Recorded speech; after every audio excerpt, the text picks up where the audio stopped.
আসসালামু আলাইকুম বন্ধুরা, আমি মোহাম্মদ আলামিন আছি আপনাদের সাথে। আমি এই মুহূর্তে দাঁড়িয়ে আছি গুলশান লেকের পারে। আর এখানে ভিডিও করার মূল উদ্দেশ্য হচ্ছে আপনাদেরকে একটা জিনিস দেখাতে চাচ্ছি। সেটা হচ্ছে যে আমার যে বাম সাইডটা দেখতে পাচ্ছেন, এই বাম সাইডে এই থেকে শুরু করে একদম এই যে রাস্তার এই মাথা পর্যন্ত কিন্তু এই মাথা পর্যন্ত আসলে অনেকগুলো ফুলের গাছ রয়েছে। আসলে এটা পথচারীদের জন্য খুবই একটা ভালো বিষয়, কেননা আপনি কাছ থেকে যদি প্রকৃতিকে ফিল করতে পারেন, আসলে আপনি প্রকৃতির মায়ায় পড়বেনই। তো আপনি যখন এই রোড দিয়ে হেঁটে যাবেন, আপনি যদি সাইডে এত সুন্দর ফুল গাছ দেখতে পান কাছ থেকে, দেখেন এখানে কিন্তু অনেক ফুল রয়েছে, কিন্তু আসলে পরিবেশটাকে এত সুন্দর করে তুলেছে যা বলার বাহিরে।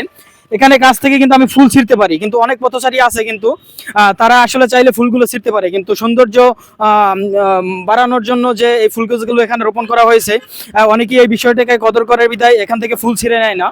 তো আসলে দেখতে পাচ্ছেন, একটু যদি আরো এই সাইডটা আপনাদেরকে নিয়ে যাই, তো দেখবেন যে একদম একদম আমার হাতের নাগালে, এই যে একদম আমার হাতের নাগালে আমি চাইলে এখান থেকে ফুলগুলো ছিঁড়ে নিতে পারি।